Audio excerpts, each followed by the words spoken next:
Hello and welcome. How are you, Pascal? I am very well, thank you very much, Jonny Ross. So delighted. This is episode 3 of the 90-Day Website Mastery podcast. It's great to be here. Thanks for joining us. If you're listening right now, we are live on LinkedIn. We're live on YouTube. We are live on Facebook. If you're on the podcast and listening, welcome. Thanks for being here. This is celebrating the launch of our new program and the completion of our website best practice webinar series. We wanted to find a way to carry on and continue to share more advice and insights about making your website work harder for you and for you to feel proud again of your website. We often hear these stories of people not being proud of their website, and we want people to feel proud of their website again. So we're here to help you achieve that. Each episode will comprise of 4 segments. We've got the You Ask, We Answer, we've got the website stories, and we've got the website engine room, and then we finish with the website call to action. The website You Ask, We Answer, the first segment, is where we've had a question submitted by the community, or we've found something online, and we then answer it for you. So without further ado, let's get cracking.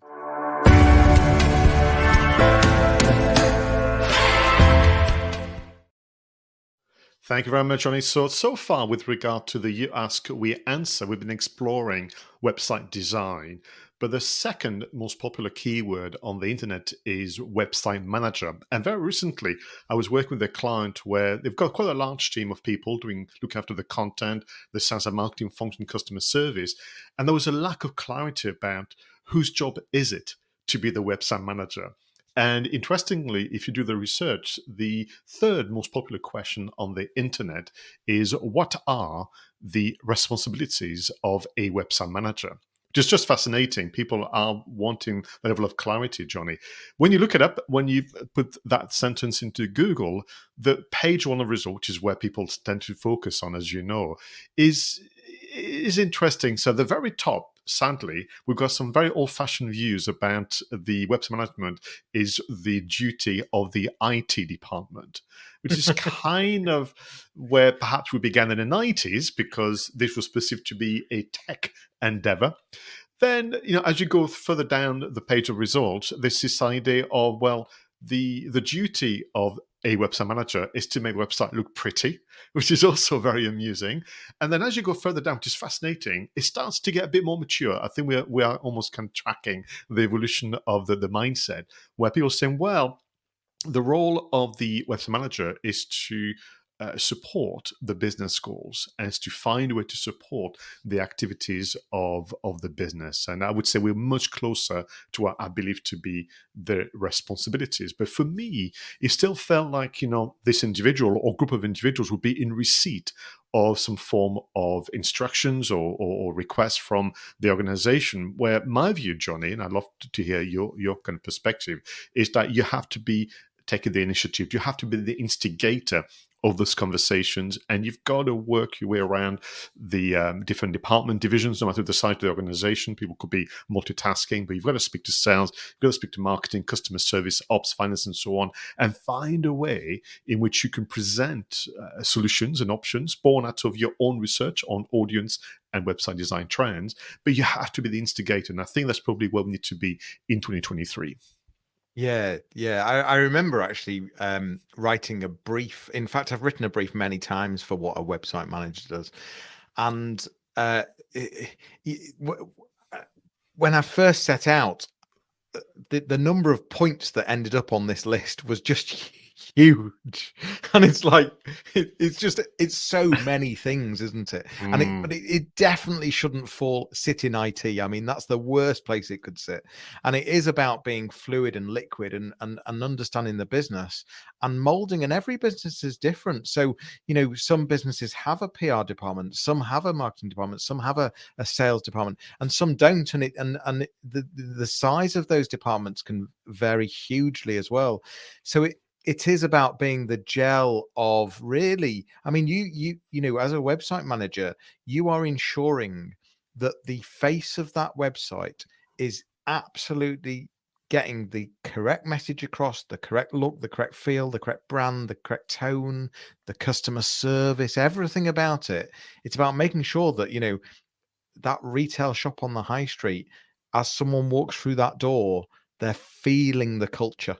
And as a Mm. website manager, that's just one of your many jobs. But how do you write that down? It's tricky, and I think what you need to be there for is the your role is to lead a project team with a representative from the different departments. And again, it could be a very small organization where there's only three of you working, but you have to be hosting and facilitating website meetings. And the one lesson that we want to share with people as well, because I got to a point with an organization in Northumberland engineering firm where the departments were actually very good at sharing information with the person in charge of the website. But the one slight error, and I kind of understand it, is that they never heard back as to what had happened to their information. So very important, if it is you're part of the team running the website, you've got to go back to your colleagues and thank them, share the link of where that information is, explain why perhaps it looks differently to what they had in mind. But you've got to keep that loop going and host a kind of structured meeting with agendas and more. Yeah, absolutely. I absolutely. And I can tell that you're kind of thinking through all the many instances where you've had to chair those meetings. Sorry.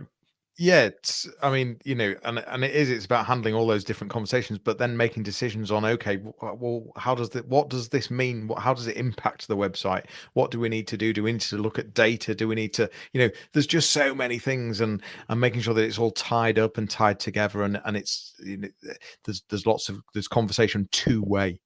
Yeah, Always, and every argument that you need to put forward that leads to a decision is led by your understanding of the audience. And that to me has been perhaps the longest journey we've had to do, because for a long, long time, Johnny, many of the website were done to satisfy the preferences and the wishes of the boss or the senior team.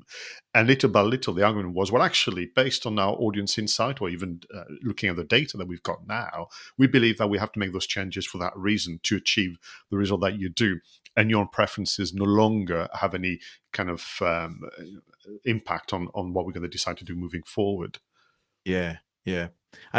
But then as you start thinking about it, as I was saying at the beginning, if you do start putting a list together of what a website manager, it does or is in charge of, there are just so many endless aspects, and so it's trying to have a real handle on this, and having a process where you can, on a rolling basis, check content's up to date, check pages are working, check there's no errors, check there's, and it might be that you have some kind of process that, this month, this quarter, here's a checklist, here's a to-do list. You might have a daily to-do list as well, and that rolls, and it's a big job. It's a big job, and listening to you, it's almost the equivalent of being a facilities manager or a building manager. And the reason why I want to say that is because I want to wrap up this segment before we move on to the next one, with this idea of, if you are the leader of this organization, and therefore somebody else employed by you, or could be a freelancer, is the website manager. Their role is not to do everything. Their role is to make things happen on the website. So there will be elements of delegation, participation, and so on. So I want to be clear that it is not the role of one, two, or three people to be solely the one to roll their sleeves up and do things on the website. They can, of course, access expertise such as ours and many more. And that's why I'm thinking it's more like being a facilities manager, where you inspect the building, so to speak. You find ways where there's maintenance required or repairs, and you bring in the experts if it's outside of your own kind of skill set. Yeah, and there's nothing wrong with challenging the leadership team, or just taking it back to the business and saying, actually, you're better qualified to write this, you're better qualified to whatever, to brief this, but I'm telling you we need it, or I'm going to make it happen for you, or I'm going to implement it, but I need it to come from you. And there's nothing wrong with saying that. Who would have thought a simple question like, what are the responsibilities of the West manager, could bring so much information? But that's the whole point. But, what I'm saying is, sadly for our customers, Jonny, if they were to Google this stuff, they would get so much misinformation. So Yeah. keep Yeah. listening to what we have to say. And in fact, time to move on to our next segment, the website stories.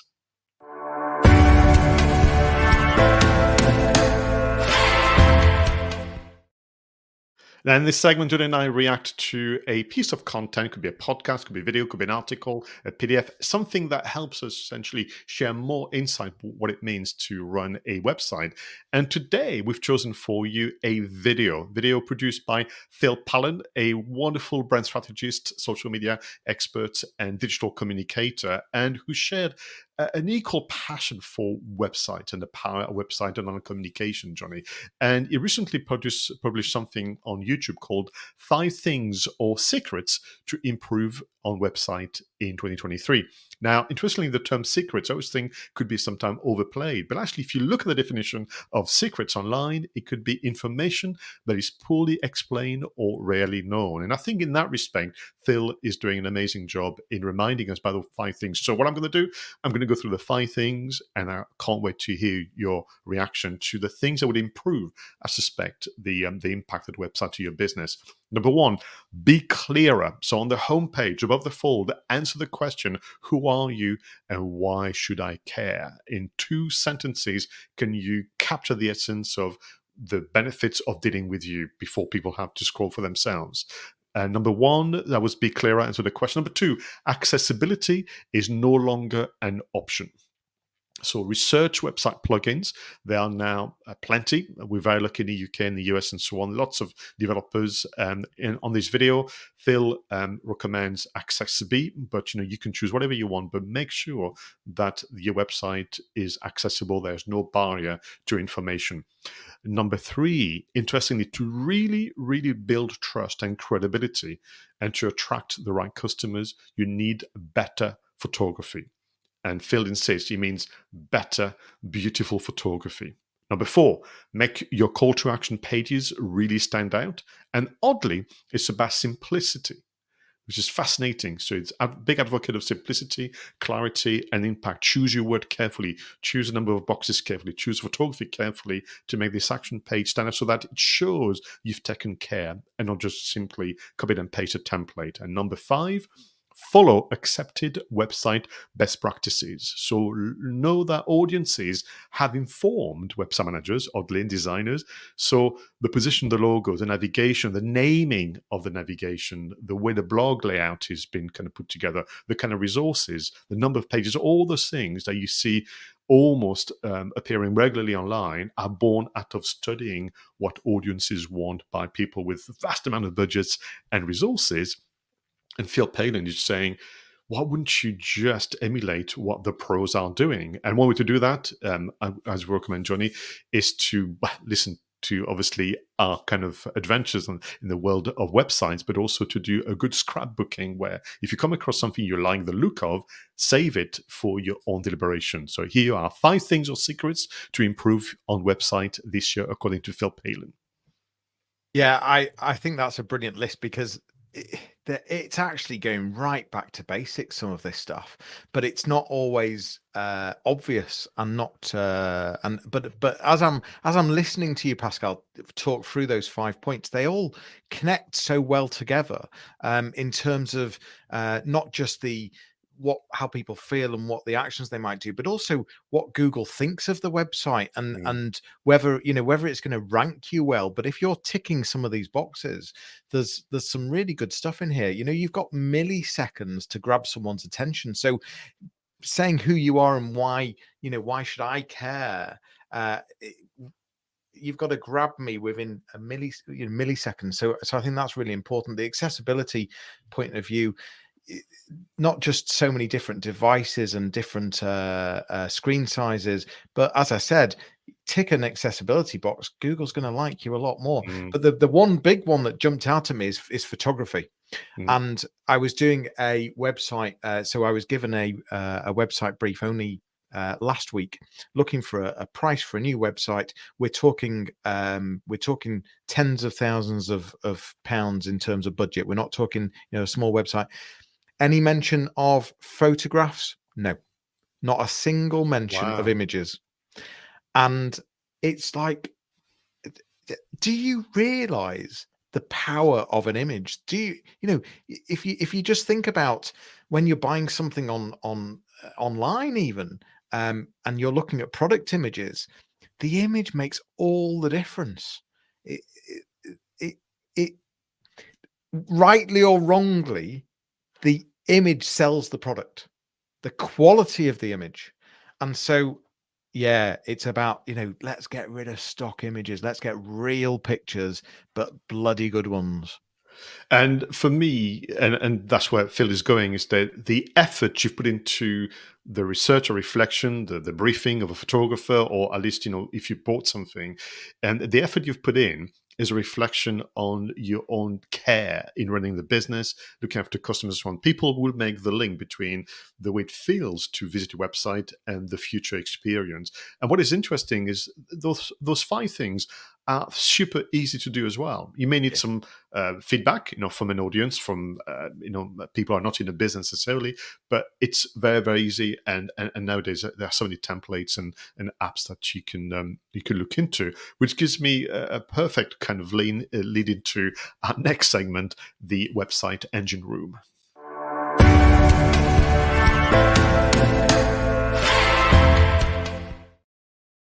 Now, please understand, the app or the software doesn't make the website manager, but nowadays it would be difficult not to improve our productivity, our understanding of what to do without using online solutions. So, Jonny, what is your selection for this week?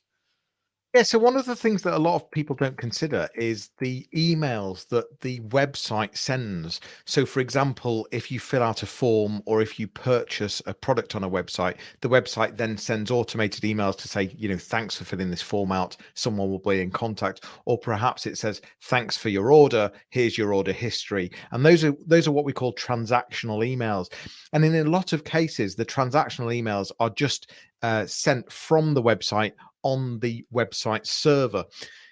This leads to two things. The first thing it leads to is really poor deliverability. So the chance of your users receiving these transactional emails is actually really low if they've been sent from the website on the website server. The second thing is that what you're not helping Google here is you're causing it to see spam coming from the web server. Some of these emails will be classed as spam especially because of the way they're being sent from the web server. And that web server has an IP address, and that IP address can end up getting blacklisted, which has a huge knock-on impact on where you rank in Google for your website. So it's all about solving two issues. It's about making sure that those emails get into the inbox, and it's about protecting your website's trustworthiness and authority and respect by taking those transactional emails out of the equation completely. So I recommend an app called Postmark. By Active Campaign. It's really cheap. I mean, we're talking sort of $10 a month, but we're talking hundreds of thousands of emails before you need to go up to the next level. But it ensures the deliverability, and it protects the reputation. So transactional emails, never thought about in a lot of cases. Make sure you deal with them. Thank you very much. You're right. And this is what we need to do, all of us. It could be the website manager, it could be people in charge of customer service. Can you literally walk in the shoes of your customers from start to finish, but a proper finish? And there's far too many elements of the customer experience that is automated, and we've got to override that where possible.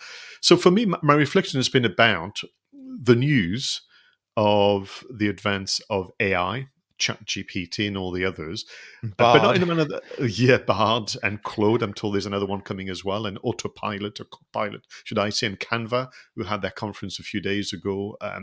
And for me, it's not so much about use them to be able to cheat and write better content, not better content, but more content, and just submerge the interweb with white noise.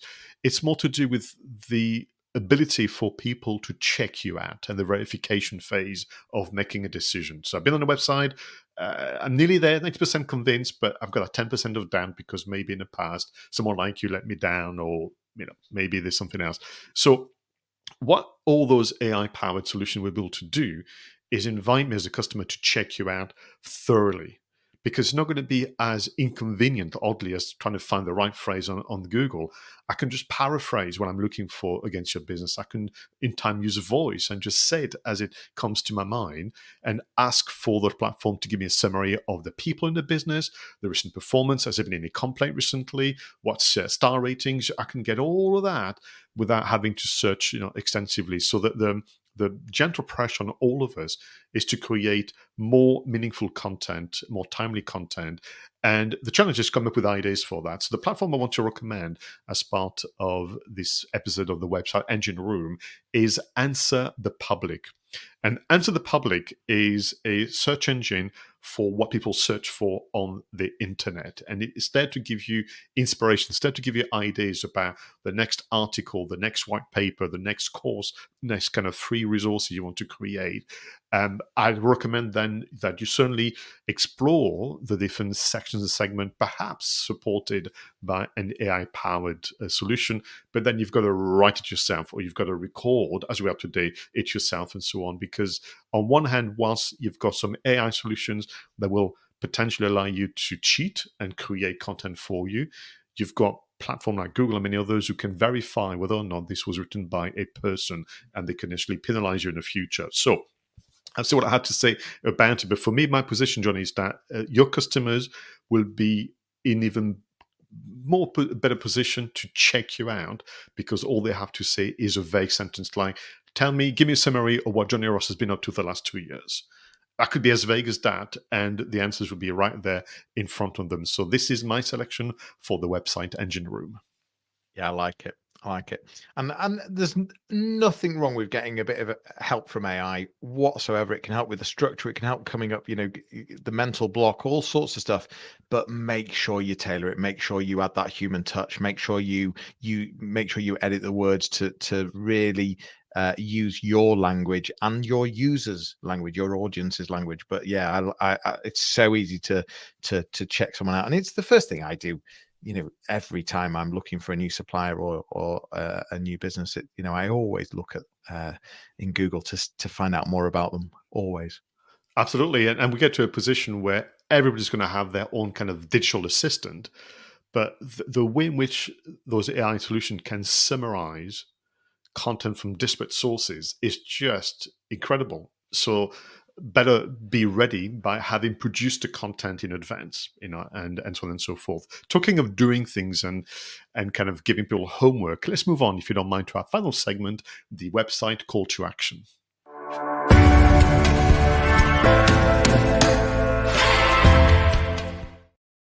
So at the end of the show, Jonny and I like to give you one change, one adjustment that could make a huge difference to your website. So Jonny, what would you like people to do this week? So I'm thinking if you can boost your local traffic, that's going to have an impact on your national and international traffic. It's a best practice. So how can you boost your local traffic? One quick, simple, easy tip is actually just create a bit more locally targeted content on your website, whether that's a list of local events, maybe it's places to go and see, or maybe it's working with a local charity.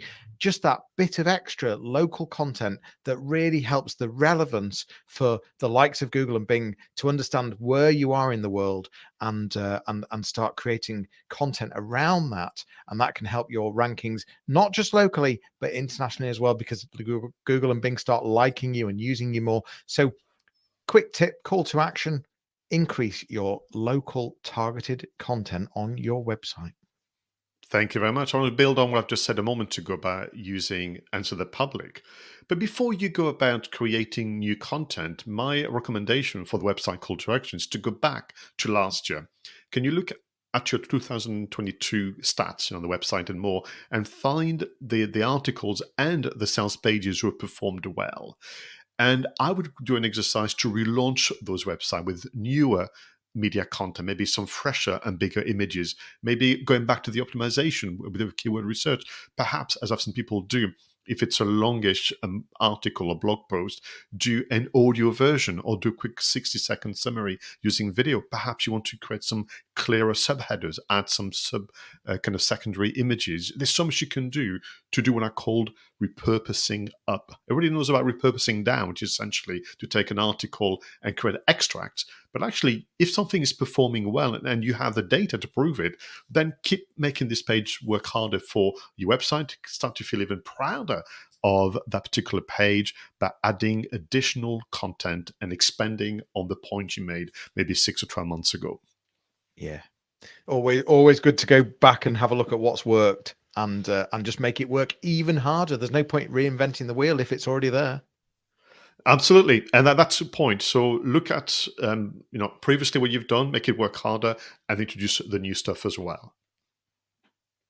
Well, what a podcast, full of great stuff every time. I mean, we love sharing this stuff, don't we? And the more we talk about it, the more it sort of like makes sense. It just makes sense. We want to say that's all for today. This was episode 3 of our new podcast series, the audio companion to the 90-day website mastery program. For more information, please visit 90daymarketingmastery.com. You'll be able to book a call with either myself or Pascal. We will be back with another episode. In the meantime, feel free to send your questions, share your preferred apps and links to websites once you've made the changes, and we'll have a look and see what we think. We might even give you a shout out. Yes. But listen, guys, bye for now, and we'll leave you with a fun video and audio montage whilst you go through your notes and actions. See you all soon. Take care.